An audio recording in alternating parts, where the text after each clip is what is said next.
By saying yes in her life and her art, Kayann Ausherman is learning to embrace challenges as opportunities. She's determined to focus on assets rather than on what's lacking so her potential can grow. She's a mixed media artist and says this pattern of vulnerability has become part of daily life.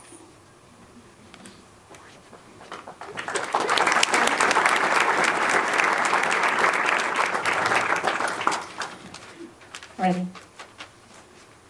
I grew up during the space race. It was an exciting time of watching America commit to putting a man on the moon in a crazy short amount of time and then figuring out how to do it. Anything seemed possible for those willing to try.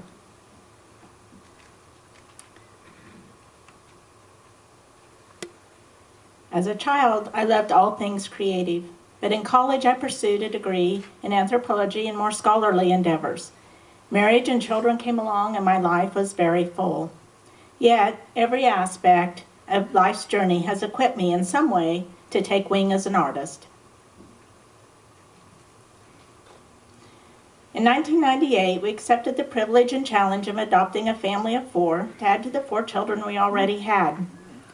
Wanting to travel as a family, we purchased this old school bus and turned it into a camper. The Partridge family had nothing on us. Around this time, I committed to writing Bible studies for our church and eventually for a website. Needing a copyright-free way to illustrate them, I began drawing and painting.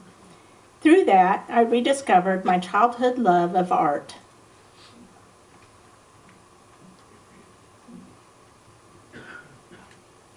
I first started dabbling with watercolors. I enjoyed the cheerful, bright colors and graphic look that I was able to achieve with them. Both then and now, my work is often pretty whimsical. You can also see in a lot of my art my love for words.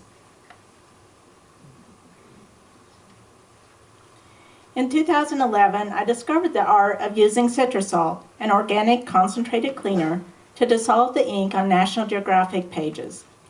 I love not only the look of the resulting papers, but also the serendipity of the outcome. You just never know what the next page is going to be.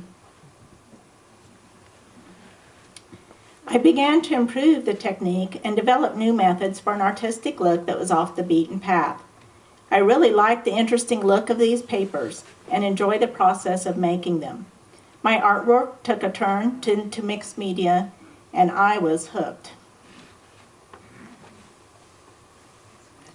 Yet, I was uncertain about entering into a competitive field in which I had no training, very little experience, and there seemed like a high risk of failure. While I snipped my pretty papers and brushed my paint, I tried hard to summon the courage to go public with my art. Deep Roots is a special piece to me. I created it during a long, hot, and dry summer when I noticed that the trees with their deep roots didn't seem to be wilting like every other living thing. On many levels, this piece helped encourage me to draw from inner resources rather from what meets the eye. So at age 50, I'd finally figured out what I wanted to be when I grew up. We turned the playroom into my studio space, and I started trying to figure out just how you make an income from art. I opened an Etsy shop, printed business cards, and jumped in with both feet. I kind of relate jumping into this new career to a trip my husband and I had taken to Costa Rica, where we went rappelling for the first time ever down this 165-foot waterfall. With no prior practice, we just stepped backwards over the side of the cliff and hoped that we would figure it out on the way down. In order to begin doing what I saw real artists do, I submitted work to my favorite magazines. My work began to be published, which opened up all kinds of new opportunities. It seems that the key to being an artist is simply to do the things that artists do. John Irving said, "If you're lucky enough to find a way of life you love, you have to find the courage to live it."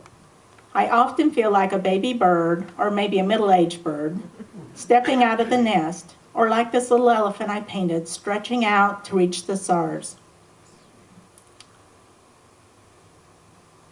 In 2013, I began to show my art in various venues. beginning with what was the then brand new Bluebird Books right here in Hutchinson. It feels very vulnerable to put my art out there for the world to see, but I have found Hutchinson to be very receptive and supportive. Despite my fear of public speaking, I started teaching workshops and found that I love sharing with others that anyone can enjoy and benefit from artistic expression. This was taken at what was then Studio 13, where Chris Block hosted a year-long series of workshops. The more I exposed my artwork, the more other opportunities to do new things began to arrive. In 2014, I was approached by Brad Chapin to illustrate a children's book he had written, another new challenge and another new learning opportunity.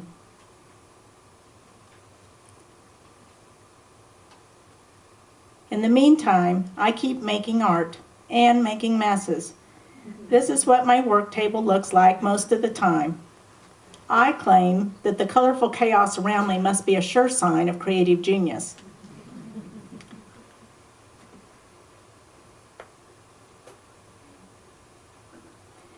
I am always venturing into new subject matter. I will have a season of doing trees or fish or birds. Right now, I'm kind of into still life representations like this one.